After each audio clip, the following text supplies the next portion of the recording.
Olá, estamos de volta com Frente a Frente, que hoje recebe o vice-líder do governo na Câmara dos Deputados, o deputado José Medeiros, do Podemos de Mato Grosso. Hoje à noite, agora cedo, a gente estava falando aqui no primeiro bloco das dificuldades do governo Bolsonaro em fazer a negociação e o diálogo com o Congresso. Amanhã ele começa as conversas com os partidos e falávamos exatamente disso no encerramento do bloco anterior. Deputado, como é que vai ser agora? Porque, ao mesmo tempo em que ele começa essas conversas, já tem gente dos partidos do governo dizendo, olha, ele está querendo adotar aí a velha política. Como é que é essa nova política? Eu fiz essa pergunta semana passada, repito ela agora para o senhor para ver qual é a sua visão da nova política, porque tem que haver um diálogo com o Congresso Nacional, não pode deixar de ter. Mas é só ele chamar os partidos para conversar, já tem gente no Twitter dizendo, ele vai se render lá ou toma lá da cá. Como é que vai ficar isso? Olha, é até bom a gente dizer. Lógico que na campanha você fala, faz os discursos e tal, mas vamos ser franco. Eu não estou tanto tempo na política, mas já há um tempo suficiente para ver que não existe nova política e velha política. Existe política. Existe política, na sua essência pura. E sabe o que é a essência pura da política? Tem uma pessoa na minha cidade, um sujeito na minha cidade, que ele é muito simples. E ele fala, na sua simplicidade, dizendo, política é prosa. O tempo inteiro. Política Tem que prosear, né? Política é prosa. Você veja bem, mesmo na oposição mais ferrenha, quando você senta, às vezes você desconstrói as mais horrendas, os mais horrendos conflitos. Porque é próprio do ser humano a conversa, o consenso. E política é isso. Então, mas como houve no passado vamos dizer assim, muita coisa feia, acabou que convencionou-se alguns rótulos. Eu não tenho dúvida de que existe o jeito certo e o jeito errado. Esse governo tem buscado fazer o jeito certo, mas não pode, eu diria, bater palma para maluco dançar.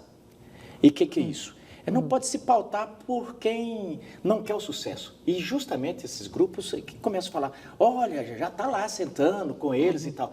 Pá, o Congresso não tem, não tá assim, com essa contaminação que um presidente sente e já esteja contaminado. Não, é papel do presidente sentar sim, conversar. Olha, tem gente que não gosta do Temer, tem gente que... Então, vamos aqui, reservados. Em condições normais de pressão e temperatura, que a gente estudava lá no CNTPs. Isso, no segundo grau. O Temer conversava com os parlamentares e às vezes as pessoas falavam, olha, está comprando nada. Talvez foi o governo que menos cedeu alguma coisa para os parlamentares. Mas por quê? Porque conversava, ficava rouco de ouvir e às vezes no meio da sessão o cara recebia um telefonema, fulano, aqui é o presidente da República. Ele, o quê? Cara, às vezes nunca tinha encontrado com o presidente da República, está recebendo um telefone, nem acreditava, né? Porque aqui sempre convencionou, você teve o baixo clero, o baixíssimo clero, essa coisa toda. E ele não diferenciava isso. Então, eu creio que o Bolsonaro é muito simples. Logo, assim que tirarem vamos dizer, essa resistência, vai se dar muito bem com o Congresso. Porque passou ali... Mas como é que vai ser, então? Porque cada vez que ele diz que vai receber os parlamentares, vem o Olavo de Carvalho lá no Twitter e briga com meio mundo, xinga, já está xingando os militares, os congressistas. Tem uma ala ideológica no governo que reclama muito desse contato com a política. Olha o Olavo de Carvalho. Quem é o Olavo de Carvalho? Não, com todo respeito. É uma pessoa que manda muito no governo. Com todo respeito pelo Olavo de Carvalho, olha, tem gente que fala, olha, o Olavo de Carvalho é isso e aquilo. Não, eu respeito o Olavo de Carvalho, é um pensador e tal, mas nós estamos tratando do mundo real, em que nós temos que enfrentar a dura realidade das coisas. Já viu aquela história da savana? Diz que todo dia na savana africana, o antílope levanta e começa a correr, porque ele sabe que ele tem que correr mais rápido do que o mais veloz dos leões para sobreviver. E o leão acorda E começa a correr também, porque ele sabe que ele tem que correr mais do que o mais vagaroso dos antílopes para ele poder comer. A moral da história é o seguinte, não importa se você é leão ou antílope, amanheceu o dia, você tem que correr. Essa é a realidade da vida. Então, é muito bacana você, um filósofo, você já está, você poder pensar lá, levantar nos Estados Unidos, começar a pensar diante das condições normais de pressão e temperatura. Acontece que aqui, Bolsonaro e todos nós, temos que matar um leão por dia, né? Ou fugir de um leão por dia, e nós temos que correr o tempo inteiro. Não dá tempo para fazer... Pois é, deputado, mas ele já matou os leões dele, né? Colocou pessoas em postos-chave. E só para não deixar passar batido, o senhor falou sobre o governo Michel Temer, e o governo dele foi todo dividido com o Congresso Nacional. Era um governo congressual, eram palavras do próprio presidente. Mas eu tenho uma pergunta aqui que vem de Ponte Nova, da Cristina. Obrigado, Cristina, por sua participação aqui no Frente a Frente. Ela pergunta para o senhor o seguinte, é sobre a reforma da Previdência. É aquela história de que existem empresas grandes, devedoras, é verdade. Já sei até a resposta. O argumento do governo é de que não pode cobrar porque a maioria delas já quebrou, não tem por onde cobrar. Mas ela fala o seguinte, que se a reforma da Previdência deixar ainda espaço para mordomias entre políticos, entre altos funcionários públicos, não fica sustentável e aí vai ter problema de novo. Olha, uma boa pergunta. Inclusive, tem espaço sim para cobrar essa empresa. Por exemplo, como é que você fala que não tem espaço para cobrar a Vale? Como é que você fala que não tem espaço para cobrar os bancos e tal? Tem. Mas o rombo disso é tão grande que você cobrar... não dá para você fazer um plano de reestruturação da Previdência em cima dessa premissa. Você pode... podemos, o governo pode e deve cobrar sim. Mas por que o governo não cobra? Se você sustentar isso só em cima da cobrança desses grandes devedores, sim, é como se você precisasse emagrecer e fosse lá e cortasse o cabelo. Assim, emagreci. Uhum. Você vai lá na balança e realmente está pesando algumas graminhas a menos. Não resolve o teu problema, porque devido ser tão grande. Mas, lógico, simbolicamente, é muito bom que faça isso. E vai fazer. Uhum. O que me pasma também é que, geralmente, esses discursos, hoje eu ouvi vários deles na tribuna, apaixonadíssimos. Por que não se cobra os grandes devedores? Por que não se cobra lucros, está quebrada, lucros sobre dividendos? Por que não se cobra? Mais, né? E eu pergunto, por quê? Foram 14 anos com a batuta, com a chave, e por que não se cobrou? Bom, fica a pergunta, por que o PT não cobrou? Mas o caso é que nós não podemos ficar olhando para trás, nós temos que fazer agora. Olhar para frente. Olhar para frente, porque quem está na volante do carro agora somos nós. Aqui passaram uma mensagem dizendo que a gente está indo contra pobre, mas, na verdade, a gente faz o contrário, né? O debate é todo sobre aposentadorias exageradas. Para se ter uma ideia, o judiciário aposenta com média de salário de R$29 mil. O Legislativo, o Congresso Nacional, a casa que o deputado José Medeiros participa, a média de aposentadoria lá é de R$22 mil. A média de aposentadoria de um deputado é R$29 mil. A de um trabalhador que paga essa conta toda é de R$1.300. E a tendência é cair no salário mínimo porque não há atualização. Por que é tão difícil mostrar isso para as pessoas? Porque só hoje, eu estava nas comissões, eu estava na comissão de transportes, estava o ministro Tarcísio, depois fui em outras comissões, estive lá no ministro Paulo Guedes rapidinho, porque eu não faço parte da Comissão de Constituição e Justiça, e depois fiquei mais ou menos uns 40 minutos no plenário. Entre 40 minutos, subiu uns 5 deputados bem articulados que falavam, subia lá, quase chorava, dizendo, estão acabando com o pobre. Estão jogando, esse discurso aí de falar, estão sendo draconianos com os pobres e lights com os ricos. E não cobram e é esse discurso aí. A pessoa que está do outro lado, que está com dificuldade para se aposentar, que sabe que vai se aposentar com salário mínimo, ele fala, é isso aí, ele está certo. Por quê? Porque não tem discurso mais fácil, não tem coisa mais fácil do que você arrebanhar descontentes. E eles fazem isso muito bem. Agora, nós temos que enfrentar o mundo real, que nem eu disse. O que é que ocorre? A realidade é essa que você disse. Nós, ao longo do tempo, as corporações foram se organizando muito bem. Está cheio de corporações. As corporações foram se organizando. Farinha pouca, meu pirão primeiro.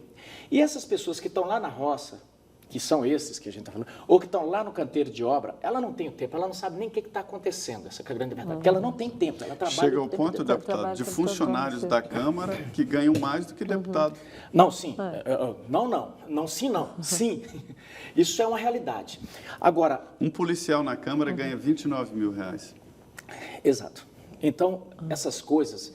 As pessoas, isso passa, isso custa dinheiro, mas não chega às pessoas. E quando a gente tenta fazer um negócio desse, você apanha de todos os lados. Você apanha desses grupos que geralmente são bem organizados e eles insuflam esse discurso. Então, as pessoas ficam falando, estão acabando com o pobre. Mas eu vou te dar um exemplo. Minha mãe tem 70 anos. Nós viemos da roça. Eu comecei a estudar muito tarde, que a gente veio do Nordeste e tal. E não estou falando isso aqui para ser coitado, mas para mostrar a coisa. Minha mãe nunca conseguiu se aposentar. Nós já fizemos de tudo, o sonho dela era aposentar. Nós entramos na justiça, nós fizemos tudo. Não consegue, as pessoas ficam... A aposentadoria hoje já não funciona. As pessoas se matam de ligar naquele 135, fila e vai lá. É tanto que a Justiça Federal está abarrotada de ações e as pessoas não gostam. Sabe por quê? Os nossos avós, eles moravam na roça. Não tinha essa história de nota, de não sei o quê. E o INSS fala, você tem que provar que você está... A maioria não aposenta. Estão aí. Surgiu esse BPC recentemente, as pessoas ganham lá um negócio. Grande maioria que está na... Um salário mínimo. Na miséria, ganha aquele salário. Mas a grande maioria não consegue entrar naquele BPC porque, por razões óbvias, tem um parente que ganha ali alguma coisa. É porque tem a exigência que tenha mais de 70 anos, né? 65. 65, querem aumentar para 70. E que seja extrema miséria. E a média, a renda familiar... seja baixa. Mas mudando um pouco de assunto, saindo um pouco da reforma da Previdência, não é só a dificuldade de votar a reforma da Previdência que é o desafio do presidente Jair Bolsonaro. Para vocês terem uma ideia, a medida provisória que fez a reforma administrativa, que reduziu o número de ministros de 29 para 22, ela não tem nem relator. É uma situação meio complicada para ele. Né? Nós temos que, eu diria que, nós tivemos um início complicado pelo seguinte, geralmente você tem a eleição, você tem um tempo para organizar, o presidente reunindo com todas os players ali, pensadores e tudo mais. Nós não tivemos essa oportunidade, por quê? Nós tínhamos um presidente que estava entre a vida e a morte, essa é a grande verdade. Eu não sei ainda como é que ele está... situação complicada. Como é que ele está com ele essa... precisava tirar a bolsa, né? Fez a cirurgia. A gente ia lá na casa dele, ia muito no período ali antes, logo após a eleição, ele estava com uma porrada de gente, 60 pessoas, atendendo 10 e uns 50 lá fora. E você via que, às vezes, respirava, e daí a pouco vinha um médico, vinha um monte de médico tirar exame, aquela coisa. Era uma coisa difícil até de ver. E foi esse tempo inteiro. Isso não é uma coisa fácil. Não adianta falar que não abala, que abala você. Tem as dificuldades todas. Bem, aí começa o governo. E aí já é trocar o pneu com o carro andando. Está todo mundo esperando que o Bolsonaro ia entrar, bate uma varinha, o Brasil vira aquela terra que mana leite e mel. E a gente sabe que não é assim. Agora, ele já fez melhorou bem, está começando. Eu estou muito otimista. Muito otimista. O pessoal fala assim, o papel da oposição é esse mesmo, dizer, está bagunçado, nada funciona e tal. Mas você veja bem, nós temos a maioria dos ministérios funcionando como uma orquestra. Se você viu o Ministério da Infraestrutura, o próprio Ministério do Municipal, aliás, a grande maioria dos ministérios funcionando muito bem. Temos problema aqui ali? Temos, mas isso a gente vai equacionando. E eu não tenho dúvida de que, em breve, esses, vamos dizer, esses pequenos ruídos que nem você disse aí, em relação ao Congresso e tudo, nós vamos colocar. Óbvio que nós estamos reunindo lá na liderança, justamente para a gente conseguir aprovar essas medidas, trabalhar, recuperar o tempo perdido. Agora, deputado, tudo bem, o governo tem pouco tempo, mas as pessoas têm ali um tempo de paciência, né, para elas esperarem mel, né? Alguns resultados. Essa lua de mel meio que está aí chegando aos seus estertores, né? As pessoas querem, né, saber, tudo bem, o governo já fez muita coisa, reduziu cargos em comissão, reduziu o número de ministérios, tem um trabalho a mostrar nesses 100 dias, mas também tivemos alguns problemas, há aí um certo desconforto dos militares com algumas ações do governo, como essa viagem agora a Israel, a história de 64, né, do governo vir com aquela comemoração, justamente pelo lado negativo do período militar, não citou o lado positivo, que foram as obras, né, as grandes obras de infraestrutura, por exemplo, Itaipu é fruto desse período militar, tinha coisa boa para mostrar desse período e o filme do governo não mostrou. O presidente fica muito nessa questão de foi tortura, não foi tortura, teve tortura, não teve tortura. Enfim, há depoimentos de tortura, há pessoas que foram realmente torturadas e o governo ficou nesse discurso. Não usou o lado positivo e o lado bom desse período militar, que também teve lá as obras que estão aí para mostrar que eles fizeram alguma coisa nesse período, não ficaram apenas torturando e matando gente. Agora, como é que sai dessa pauta negativa? O governo não está perdendo tempo demais discutindo o movimento 64, que é uma coisa antiga. Agora, falar se nazismo, vem dizer que nazismo é de esquerda. O nazismo foi lá na década de 40, década de 30, década de 40, ou seja, a guerra acabou em 45. Quer dizer, não está se gastando energia demais em assuntos que poderiam ser deixados de lado? Olha, são assuntos polêmicos, evidentemente. Agora, nós não podemos subestimar o raciocínio e vamos dizer, o poder de estratégia da caserna, dos militares. Se a gente for perceber, vamos dizer, lá no Carnaval, o presidente soltou um Twitter e pautou, assim, ficou o Carnaval todo as pessoas discutindo aquele Twitter dele lá. Depois soltou essa, quer dizer, é preferível que as pessoas fiquem, que a oposição fique ocupada com isso, do que, vamos dizer, destruindo o governo. Lógico que... Mas destruindo o governo como assim? Não tem que discutir as reformas. Sim. Já está se falando, inclusive tem uma pergunta aqui sobre reforma tributária que eu vou fazer para o senhor daqui a pouco, mas não tem que discutir essas outras coisas? Você está correta, mas eu estou fazendo o seguinte raciocínio. Eu prefiro que eles estejam discutindo se o nazismo foi ou não foi isso ou aquilo, discutindo lá a 64, do que com esse discurso mentiroso de que a reforma da Previdência só destrói os pobres. Porque esse sim é muito mais pernicioso. Então é uma estratégia? Então, o senhor assim, acha? É uma estratégia, eu não sei, um negócio programado? Eu não sei se foi programado ou não, eu sei que funcionou bem. Lógico que as pessoas devem estar ali próximo ao presidente, os conselheiros mais próximos, dizendo, olha, vamos por aqui ou vamos por acolá. Mas eu não achei ruim, não. Para mim, isso aí é mais espuma do que chope. Fez um barulho, aquela coisa, mas, como diz, é mais espuma. Isso logo se dissolve e a gente toma o caminho. Não é uma coisa que a gente possa falar, nossa, destruiu o governo. Isso aí Bolsonaro falou, o público dele já está acostumado, Bolsonaro é isso aí. Essa viagem a Israel, por exemplo, era o que o público esperava, aliás, esperava até mais, queria que transferisse a embaixada para lá. Lógico, vieram os militares. Ele acabou que desagradou os gregos palestinos e os israelenses. Acabou que não transferiu a embaixada. Mas é que isso aos poucos, e o público dele entende, e a oposição que tentou rotular e que desagradou todo mundo para dar aquela coisa. Mas ontem eu falei, essa história é muito particular, é muito, vamos dizer, pontual. Quando o presidente vai, a oposição diz, olha, desagradou todo mundo. O Lula, por exemplo, quando foi a Israel, foi um escândalo. Lógico, a oposição dizia, olha, ele envergonhou o Brasil. Por quê? Porque ele não depositou flores no Museu do Holocausto. Ao invés disso, ele preferiu visitar os palestinos. Dessa vez disseram, olha, que desrespeito aos palestinos, com os que morreram, porque ele visitou só Israel e tal. Então, naquela época, dizia que o Lula desrespeitou os mortos do Holocausto, agora diz que Bolsonaro desrespeitou os mortos palestinos. Então, tem isso aí sai, isso é fumaça. A grande polêmica aí também entra na área comercial, que é exatamente a venda de proteína animal, frangos e carne bovina para países árabes que adotam o Corão, e aí essas aves foram abatidas de acordo com os árabes, países muçulmanos, e isso é que provoca esse debate todo. E o Ministério da Agricultura está com abacaxi para descascar aí, mas é possível sim que continue consumindo os nossos produtos. Nós vamos agora a um intervalo de 2 minutos e já estaremos de volta.